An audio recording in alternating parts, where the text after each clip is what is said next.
कहानी की शुरुआत होती है अमेरिका के एक छोटे से शहर पीको मंडो में, जहां ऑड थॉमस नाम का एक जवान लड़का रहता था। जब वो छोटा था तब उसकी माँ ने अपने पति पर चाकू से हमला कर दिया था और ये दावा किया कि उसके पास अजीबोगरीब शक्तियां हैं। इसके बाद उसकी माँ को एक मेंटल हॉस्पिटल में ले जाया गया, लेकिन जब थॉमस बड़ा हुआ तो उसे पता चला कि वो भी बिल्कुल वैसी ही शक्तियां विरासत में लेकर पैदा हुआ है, क्योंकि वो मुर्दों की आत्माओं को देख सकता है। एक सुबह जब थॉमस अपने घर से निकल रहा था तब उसकी मुलाकात पेनी नाम की एक लड़की से हुई, जो उसे किसी से मिलवाने ले जा रही थी। पेनी बिल्कुल खामोश थी, फिर भी थॉमस उसका पीछा करता रहा और उसे हार्लो एंडरसन नाम का अपना एक पड़ोसी मिला, जो अपनी नई गाड़ी दिखाकर शो ऑफ कर रहा था। लेकिन अजीब बात ये थी कि वो आदमी उस लड़की को देख ही नहीं पा रहा था। फिर जैसे ही थॉमस ने पेनी का हाथ पकड़ा, पूरी सच्चाई सामने आ गई। उसे वो लड़की एक घायल शरीर के साथ एक तड़पती हुई आत्मा बनकर नजर आई। उसे तब तक शांति नहीं मिलेगी जब तक उसकी मौत के जिम्मेदार को सजा नहीं मिल जाती। तब थॉमस ने हार्लो को सबक सिखाने का फैसला किया और पकड़े जाने पर वो कार से कूदकर भागने लगा। लेकिन थॉमस उसे हरगिज जाने देने वाला नहीं था। पर जल्द ही हार्लो एक घर में घुस गया जहाँ पर पार्टी चल रही थी, लेकिन थॉमस ने उसे पकड़कर सीधा स्विमिंग पूल में धकेल दिया। पानी से बाहर आते ही दोनों के बीच मारपीट शुरू हो गई, लेकिन थॉमस अपनी जबरदस्त फाइटिंग स्किल्स से धीरे धीरे हार्लो पर भारी पड़ने लगा। इसी बीच घर की मालकिन उन्हें निकालने आई और उसका बेटा भी देखने आ गया कि क्या चल रहा है। लड़के को देखते ही हार्लो ने उसे बंदी बनाकर भागने का प्लान बनाया और सीधा लड़के के कमरे की तरफ दौड़ा। लेकिन जैसे ही वो लड़के को पकड़ने वाला था, थॉमस ने उसे पीछे से पकड़ लिया और फिर फूलों के वास से हमला किया। अब दोनों दोबारा एक दूसरे को घूंसे मारने लगे, लेकिन थॉमस ने उसे जमीन पर गिरा दिया और तभी पुलिस भी वहां पहुंच गई। आखिरकार हार्लो को गिरफ्तार कर लिया गया और इतनी तोड़फोड़ के बावजूद भी पुलिस चीफ व्याट ने थॉमस को छोड़ दिया, क्योंकि वो उन गिने चुने लोगों में से था जो थॉमस की शक्तियों के बारे में जानते थे। व्याट ने जाते वक्त थॉमस से कहा कि मैं ज्यादा समय तक सच को छुपा नहीं पाऊंगा। आखिरकार काम खत्म होने के बाद पेनी की आत्मा फिर से थॉमस के पास आई और इस बार उसे शांति मिल चुकी थी। भले ही वो बोल नहीं सकती, लेकिन उसने इशारा करके थॉमस का शुक्रिया अदा किया और फिर स्वर्ग की तरफ चली गई। कुछ घंटों बाद थॉमस घर लौट रहा था जब उसका सामना कुछ लोगों से हुआ। उन्होंने लाल यूनिफॉर्म पहने हुए थे जिन पर बोलिंग बॉल का डिजाइन बना था। थॉमस उनके चेहरे नहीं देख पा रहा था और वो सब उसे उठाकर मदद मांगने लगे, लेकिन तभी अचानक एक रहस्यमयी आदमी ने बंदूक निकाली और सब पर गोली चला दी, जिसमें सिर्फ एक जिंदा बचा, जो थॉमस को उसके कमरे तक ले गया। इसी दौरान थॉमस के दिल पर भी गोली लगती दिखी, मगर असल में ये सब कुछ सिर्फ एक भविष्यवाणी थी। असल में थॉमस को इस तरह के विजन्स की आदत हो चुकी थी, इसीलिए उसने इसे नजरअंदाज किया और अगली सुबह एक रेस्टोरेंट में काम पर चला गया। वहाँ उसकी मुलाकात अपनी कलीग वेट्रेस वायोला से हुई और थोड़ी देर बाद उसकी गर्लफ्रेंड स्टॉर्मी भी वहाँ आ गई, जो ऑफिसर व्याट की तरह ही थॉमस की शक्तियों के बारे में जानती थी। बचपन से ही दोनों ने हमेशा साथ रहने की कसम खाई हुई थी। उसका दिन एकदम नॉर्मल चल रहा था कि तभी थॉमस ने देखा कि कुछ अजीब से क्रीचर्स अचानक से रेस्टोरेंट में घुस आए। इनका नाम बोडेक्स है और ये आम लोगों को दिखाई नहीं देते, लेकिन ये इंसानों को अपने कब्जे में लेकर डरावने तरीके से मार सकते हैं। इस बार उनका निशाना एक सूट पहना हुआ अजीब सा आदमी था, जिसका नाम है फंगस बॉब। जैसे ही वो रेस्टोरेंट से निकला, वो क्रीचर्स उसका पीछा करने लगे और थॉमस ने फैसला किया कि वो पता लगाएगा बोडेक्स क्या प्लान कर रहे हैं। फिर काम के बाद थॉमस उनके पीछे निकला, लेकिन तभी वायोला ने उसे बुलाया। वो कहने लगी कि मैंने रात को एक बहुत भयानक सपना देखा था, जो बिल्कुल असली लग रहा था। उसने बताया कि मैंने सपने में खुद को और कई सारे लोगों को एक स्नाइपर के हाथों मरते हुए देखा और उन सब ने लाल कलर की यूनिफॉर्म पहनी हुई थी, जिन पर बोलिंग बॉल का डिजाइन था। ये सुनते ही थॉमस को अपना रात वाला विजन याद आया, लेकिन उसने वायोला से कहा कि तुम इस पर ज्यादा ध्यान मत दो। इसके बाद थॉमस ने उस सूट पहने आदमी का पीछा करना जारी रखा। असल में वो अपनी शक्ति का इस्तेमाल करके सुपरनैचुरल एनर्जी वाले लोगों को आसानी से ढूंढ सकता है। कुछ ही मिनटों में उसे फंगस बॉब शहर के बाहर एक सुनसान जगह पर अपने घर लौटता हुआ मिल गया और कुछ देर बाद जब वो घर से बाहर निकला तो थॉमस चुपके से उसके घर में घुस गया और उस जगह की अच्छे से जांच शुरू कर दी। अंदर उसे एक कमरे से बहुत ठंडी एनर्जी महसूस हुई और दरवाजे को पार करते ही उसे दीवार पर चमकती हुई एक रोशनी दिखी, जैसे कोई पोर्टल हो। बिना सोचे थॉमस ने अपना हाथ उसमें डाला, जिससे पोर्टल खुल गया और वो तुरंत छुपने की जगह ढूंढने लगा। मगर कुछ ही सेकंडों बाद कई बोडैक्स उस पोर्टल से निकल आए, जिससे साफ हो गया कि ये घर सिर्फ एक दिखावा है जहाँ से ये क्रीचर आते जाते रहते हैं। उनके जाने के बाद थॉमस ने अपनी तलाश जारी रखी और उसे एक कमरा मिला जिसमें शहर के सबसे खतरनाक अपराधियों की फाइल्स रखी हुई थी। वहीं उसने बॉब के नाम की भी एक फाइल देखी जिसमें सिर्फ अगले दिन की तारीख वाला एक कैलेंडर पेज था, जिससे थॉमस को शक हो गया कि बॉब किसी बड़े कांड की प्लानिंग कर रहा है और इसी वजह से बोडैक्स उसमें इतना इंटरेस्ट ले रहे हैं। अब थॉमस फाइल्स को एनालाइज कर ही रहा था कि अचानक एक आदमी हथियार लेकर दरवाजे पर नॉक करता हुआ बॉब को बुलाने लगा। तब थॉमस खिड़की से भाग निकला, लेकिन फेंस की दूसरी तरफ दो कुत्तों को भौंकता देख वो चौंक गया। वो तुरंत छत पर चढ़ गया ताकि कोई उसे देख न ले। इधर वो रहस्यमय आदमी कुत्तों पर बंदूक तान कर उन्हें चुप रहने का हुक्म देने लगा। जैसे ही रास्ता साफ हुआ, थॉमस वहाँ से निकलकर सीधा चीफ व्याट के घर पहुँचा और जो कुछ भी उसने पता किया था सब कुछ चीफ को बता दिया। वहाँ उसने चीफ से कहा कि बॉब की इन्वेस्टिगेशन करनी चाहिए, क्योंकि उसे पूरा यकीन था कि वो पीको मुंडो के खिलाफ किसी बड़ी और बुरी साजिश में शामिल है। भले ही उसे पूरी बात पता नहीं थी, लेकिन सभी साइंस यही बता रहे थे कि वो अपने प्लान को 24 घंटे के अंदर अंजाम देने वाला है। क्योंकि थॉमस अपनी भविष्यवाणी में हमेशा सही रहा था, इसलिए वॉट ने उसकी बात मान ली और अपने एक ऑफिसर एजेंट एकल्स को बॉब की जांच के लिए भेजा। थॉमस ने उसका शुक्रिया अदा किया और फिर चर्च की छत पर स्टॉर्मी से मिलने चला गया। जगह खाली होने पर दोनों एक दूसरे से बातें करने लगे, लेकिन तभी बॉब गुस्से में वहां आ गया और थॉमस की तरफ तेजी से बढ़ने लगा। स्टॉर्मी ने पूछा कि क्या हो रहा है ये सब, लेकिन थॉमस ने उसे भागने को कहा क्योंकि बॉब के ऊपर बोडैक्स ने कब्जा कर लिया था। किस्मत से दोनों पीछे के दरवाजे से भाग निकले, जबकि बॉब सब कुछ तोड़ता हुआ बाहर निकलने की कोशिश करता रहा।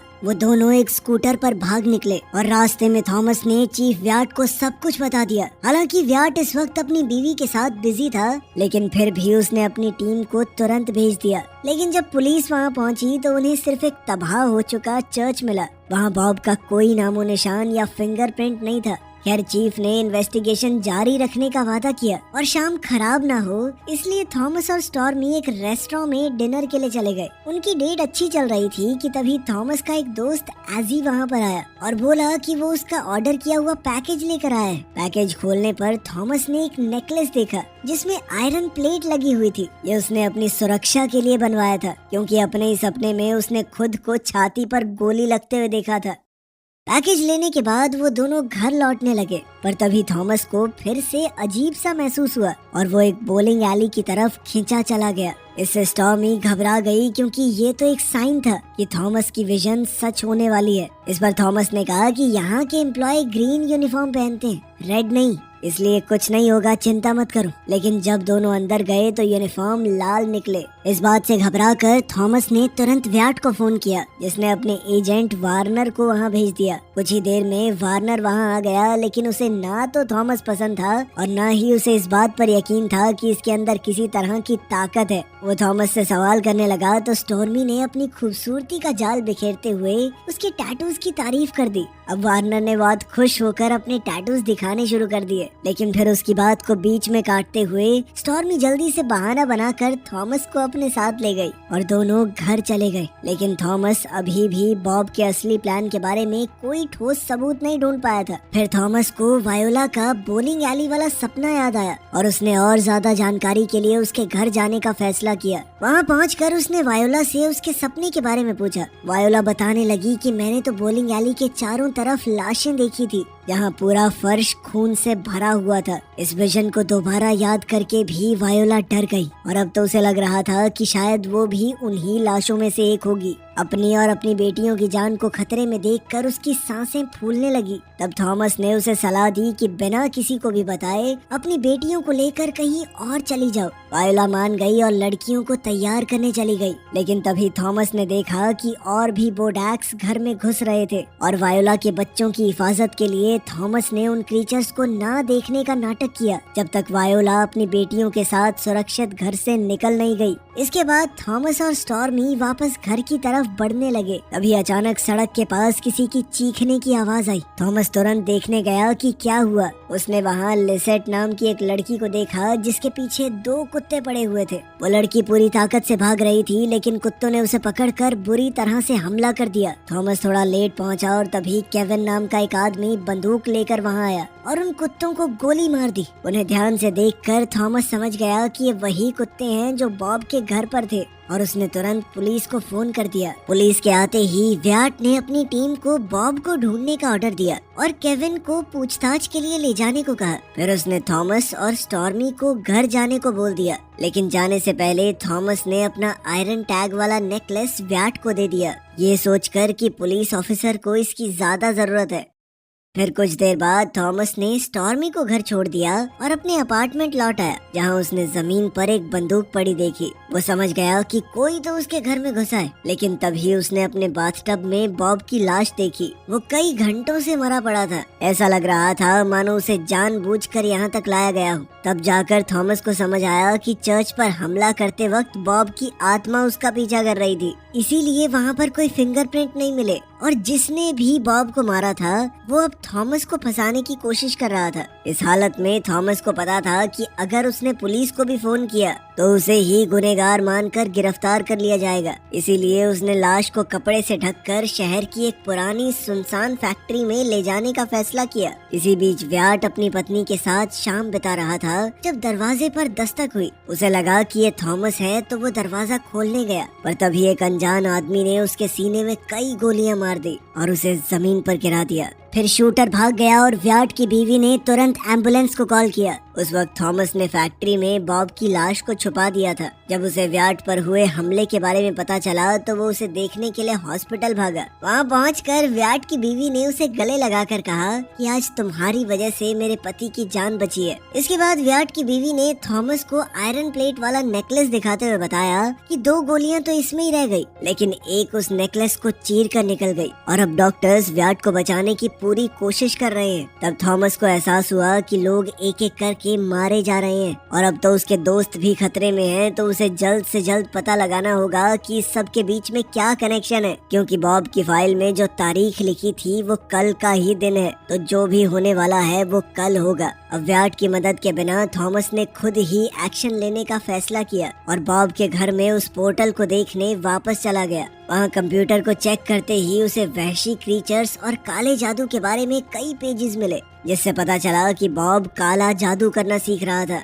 और शायद इसी वजह से बोडैक्स ने उसे ढूंढ निकाला। अभी तक वो उसे किसी और भी बड़े प्लान के लिए इस्तेमाल कर रहे थे, लेकिन अब जब बॉब मर चुका था तो थॉमस को समझ नहीं आ रहा कि क्रीचर्स का अगला मूव क्या होगा। इसीलिए वो घर की और बेहतर तरीके से जांच करने लगा। फ्रिज को खोलते ही थॉमस बेहद डर गया जब उसे अंदर इंसानी उंगलियां और सर दिखाई दिए, और जैसे ही उसने दरवाजा बंद किया तो बॉब का भूत बिल्कुल उसके पास आकर खड़ा हो गया। उसके सीने में गोली का जख्म था और अब वो थॉमस पर हमला करने लगा, लेकिन उसकी आत्मा थॉमस को नुकसान नहीं पहुंचा सकती थी। फिर भी वो आत्मा अपनी ताकत से घर का सारा फर्नीचर थॉमस के ऊपर फेंकने लगी। बड़ी मुश्किल से थॉमस इस सब से बचता हुआ खिड़की से बाहर कूदा और तभी बॉब ने स्टोव से गैस लीक कर दी, जिसके बाद पूरा घर ब्लास्ट हो गया।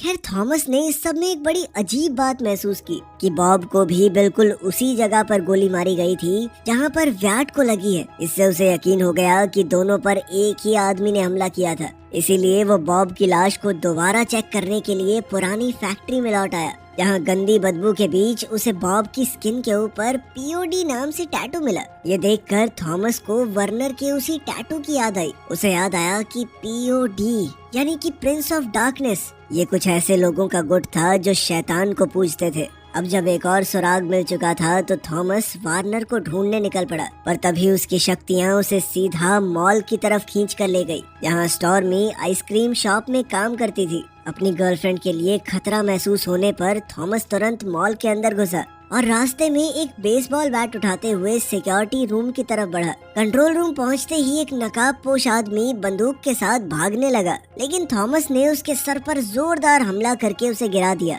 और मास्क हटाते ही पता चला कि वो व्याट का एजेंट एकल्स था, जो इस पूरे प्लान में शायद उनके दुश्मनों से मिला हुआ था। जैसे ही थॉमस ने उसकी बंदूक को छुआ तो उसे बीते हुए कल के नजारे दिखे। अब उसे साफ साफ पता चल गया कि पुलिस चीफ को गोली मारने वाला वही था और उसने वर्नर और बॉब के साथ मिलकर ये सब कुछ प्लान किया था। तब ये भी खुलासा हुआ कि ये तीनों शैतान को खुश करने के लिए इस छोटे से टाउन पर बहुत बड़ा हमला करने वाले थे। उन्हें पता भी नहीं था कि ये तीनों असल में बोडैक्स की मर्जी से चल रहे थे, जिनका सिर्फ एक मकसद है इंसानी दुनिया में इकट्ठा होकर जितने हो सके उतने लोगों को मारना। लेकिन जब थॉमस ने बॉब का पीछा करना शुरू किया तो इसी पुलिस वाले ने बॉब को खत्म कर दिया ताकि वो उनके प्लान के और राज न खोल सके। लिसेट की जान इसलिए गई क्योंकि वो एकल्स की गर्लफ्रेंड थी और उसने उस हमले से जुड़े हुए फोटोज देख लिए थे। इसी वजह से पुलिस वाले ने उसे जोर से मारकर बेहोश कर दिया और फिर वर्नर ने बॉब के कुत्तों को उसे खत्म करने के लिए भेज दिया। अब सबसे बड़ा सवाल ये था कि ये हमला कहाँ होने वाला है और इसे कैसे रोका जाए।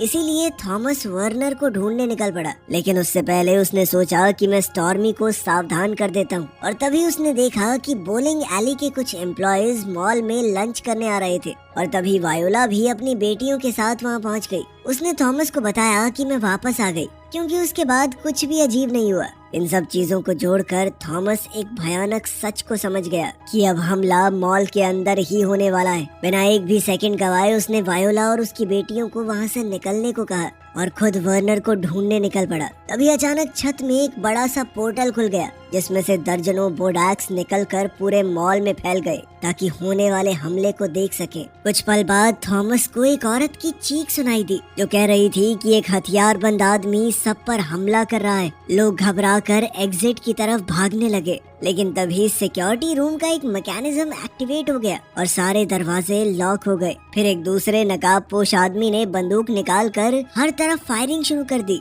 जिसमें स्टॉर्मी की आइसक्रीम शॉप भी शामिल थी। उसे वर्नर समझकर थॉमस ने एकल्स की बंदूक उठा ली और उस शूटर की तरफ भागा। उस बंदूक में सिर्फ 4 गोलियां थी। उसके पहले 2 निशाने तो नहीं लगे, लेकिन तीसरी गोली शूटर के कंधे में जा लगी। इसी बीच बोडैक्स थॉमस को रोकने के लिए उसके चारों तरफ इकट्ठा होने लगे, लेकिन फिर भी वो रुका नहीं। जैसे ही वो शूटर के बिल्कुल सामने पहुंचा तो थॉमस ने उस पर सीधा निशाना लगाकर उसे खत्म कर दिया। इसके बाद वो स्टॉर्मी के बारे में सोचते हुए आइसक्रीम शॉप की तरफ दौड़ा। तभी उसने स्टॉर्मी को देखा जो बिल्कुल ठीक थी। उसे सही सलामत देखकर थॉमस को बहुत सुकून मिला, लेकिन तभी उसके सामने लिसेट की आत्मा आ गई और पेनी की तरह वो भी बोल नहीं सकती थी। पर थॉमस समझ गया कि ये सब अभी खत्म नहीं हुआ। उसने जाकर देखा कि वो नकाबपोश शूटर कौन था और वर्नर की जगह उसे केविन मिला। ये वही आदमी था जिसने कुत्तों को मारा था और वो कुछ दिन पहले बॉब के घर में घुसा था। फिर थॉमस ने लिसेट की आत्मा का पीछा किया जो उसे पार्किंग लॉट तक ले गई, जहाँ एक ट्रक खड़ा था जिसका कार्गो डोर लॉक्ड था। इसलिए थॉमस ने मॉल के एक एम्प्लॉय से मदद मांगी। दोनों ने मिलकर आरी से ताला काटकर ट्रक का दरवाजा खोला, जहां उन्हें कई सारे फ्यूल बैरल और उनके बीच में एक टाइम बॉम्ब मिला। फिर एम्प्लॉय जल्दी से सबको वहां से निकालने की कोशिश करने लगा, लेकिन तभी वर्नर सामने आ गया और अपनी पिस्टल से उस आदमी पर गोली चला दी। उसी पल थॉमस तुरंत दरवाजा बंद करने के लिए दौड़ा और ट्रक के कैबिन की तरफ भागा, लेकिन वर्नर लगातार फायरिंग करता रहा और एक गोली उसे छू कर निकल गई। खैर, जख्मी होने के बावजूद थॉमस गाड़ी के अंदर घुस गया और मॉल से दूर तेज रफ्तार में निकल पड़ा, लेकिन वर्नर ने हार नहीं मानी और विंडशील्ड पर गोली चला दी जो थॉमस के कंधे पर जा लगी। अब थॉमस का खून तेजी से बहने लगा, लेकिन वक्त बर्बाद करने का मौका नहीं था, इसीलिए वो गाड़ी को शहर से दूर और तेज भगाने लगा। इसी दौरान वर्नर एक बोडैक्स के कंट्रोल में दरवाजे से लटक कर खिड़की पर आ गया और थॉमस पर अपनी बंदूक तान दी, मगर थॉमस बाल बाल बच निकला। फिर वर्नर ने दरवाजा खोलकर अंदर घुसने की कोशिश की, लेकिन तब थॉमस चलते हुए ट्रक से कूदकर सड़क पर आ गया। वर्नर ने ट्रक को रोकने की कोशिश की, लेकिन गाड़ी एक पुल तोड़कर नीचे आ गिरी, जिससे बम फट गया और वर्नर और उसके साथ ही वहीं खत्म हो गए। अब थॉमस वहीं बेहोश होकर जमीन पर गिर पड़ा। आखिरकार उसने आम लोगों को मरने से बचा लिया था। फिर कुछ घंटों बाद वो हॉस्पिटल के बेड पर होश में आया, जहां स्टॉर्मी उसे सही सलामत देखकर बहुत खुश थी। थोड़ी देर बाद व्याट की बीवी वहां पर आई और नर्स को उसके जख्मों का इलाज करने को कहा। फिर धीरे धीरे थॉमस की हालत संभली और अब वो इस पूरे इलाके में हीरो बन गया। हॉस्पिटल के बाहर भीड़ जमा हो गई और इन्वेस्टिगेशन खत्म होने के बाद वर्नर, एक्ल्स और बॉब को लिसेट की मौत और मॉल के अंदर हमला करने की कोशिश में जिम्मेदार ठहराया गया। अगले दिन थॉमस हॉस्पिटल से स्टॉर्मी के घर लौट आया। अब थॉमस ने किसी चीज पर ध्यान न देते हुए स्टॉर्मी के साथ बस कुछ सुकून भरे पल बिताने चाहे। फिर कुछ दिन बाद चीफ व्याट अपनी बीवी और वायोला के साथ उससे मिलने आया और उसे कहा कि अब तुम स्टॉर्मी के घर बहुत दिन रह लिए, अब अपने घर चले जाओ। लेकिन थॉमस ने कहा प्रॉब्लम क्या है? तब जाकर व्याट ने एक दर्दनाक सच बताया। इतने वक्त से थॉमस इस घर में अकेला ही था। असल में स्टॉर्मी तो मॉल के हमलों में मारी गई। अब जिसे वो देख रहा था वो सिर्फ एक आत्मा थी जो थॉमस से जुड़ी होने की वजह से अब दूसरी दुनिया में नहीं जा पा रही। थॉमस ने बताया कि मुझे ये सच उसी पल पता चल गया था जब मैंने उसे काउंटर से उठते हुए देखा, लेकिन वो अपने जिंदगी के प्यार को खोने की बात मानने को तैयार ही नहीं था। लेकिन फिर भी व्याट ने उसे समझाया कि तुम्हें स्टॉर्मी को जाने देना होगा क्योंकि अब ये दुनिया उसके लिए नहीं है। आखिरकार थॉमस ने उसकी बात मान ली और दोनों ने एक आखिरी बार एक दूसरे को चूम लिया। भले ही स्टॉर्मी की आवाज सुनाई नहीं दे रही थी, लेकिन उसने फिर भी अपना प्यार थॉमस के लिए बयां किया और थॉमस ने भी कहा कि मैं तुम्हें फिर से ढूंढ लूंगा ताकि वो अपना हमेशा साथ रहने का वादा निभा सके। इस बात से खुश होकर स्टॉर्मी चली गई और उसकी आत्मा तितलियों में बदलकर हवा में घुल गई। वीडियो पसंद आई तो लाइक कर देना।